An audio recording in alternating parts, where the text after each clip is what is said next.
Good morning, everybody. There were extraordinary scenes in Brazil yesterday as anti-communist protesters took over the Congress of Brazil, the presidential palace, and the Supreme Court. Have a look at this.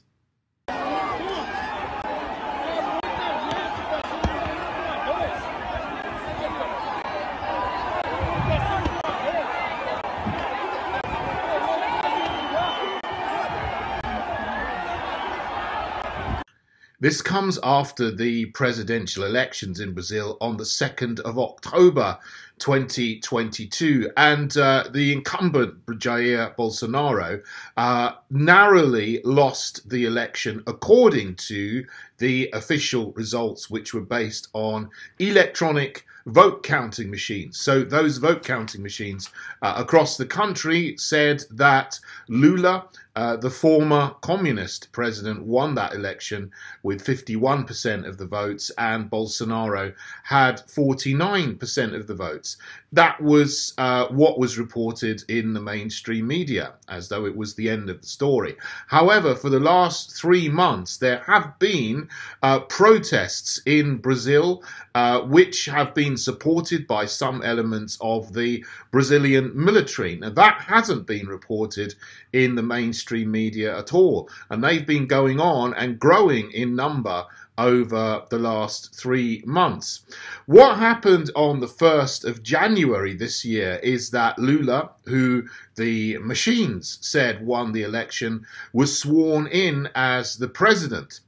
The next day, Bolsonaro fled to the United States. I didn't say he was fleeing, but it looks like he was, because there was a rumor going round that he was going to be arrested in a dawn raid on the 3rd of January and put in prison. Now, that's a rumor. Obviously, we can never know if that's true or not, because he flew to the United States, Washington, I think, on the 2nd of January, and he remains out of the country. So here we have the 8th of January. Lula's been sworn in after the electronic results.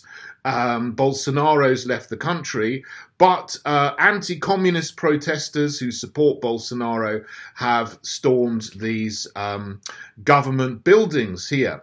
This has not been reported at all, as far as I can see, in the mainstream media, but again, this is widely being reported on social media, and we can see what's going on there. The only thing I can see is that someone's updated the Wikipedia entries for the Brazilian presidential elections, and they're already calling it an attack, and they're likening this to what happened in the United States on the 6th of January 2020 after the Trump-Biden American presidential elections. So we shall see what goes on there.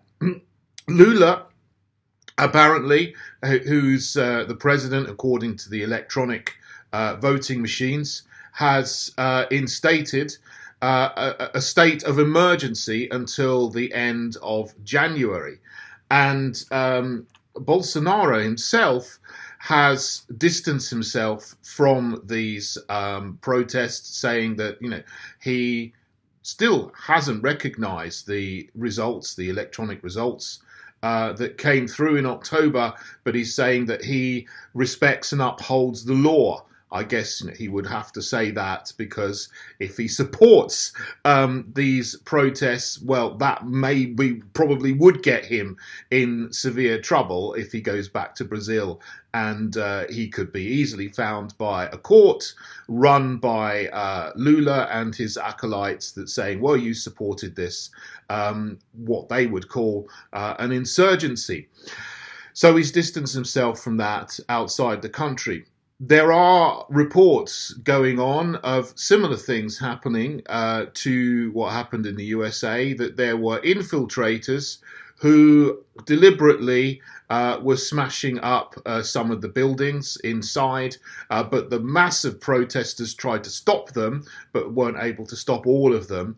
And some of those have been seen on film as well. But the vast majority of the films and videos of this show an entirely peaceful protest about the results.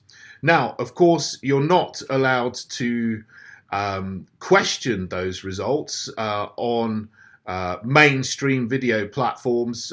Hopefully, you can report about them and just say this is what's happening. But you can all make up your own minds about what's going on. I mean, I am completely openly supporting Bolsonaro. Oh, I was in the election campaign. You can see my tweets back before the elections in October where I wished him well and I wished him victory, because in the UK there's no other leader of any political party that supported Bolsonaro before the elections.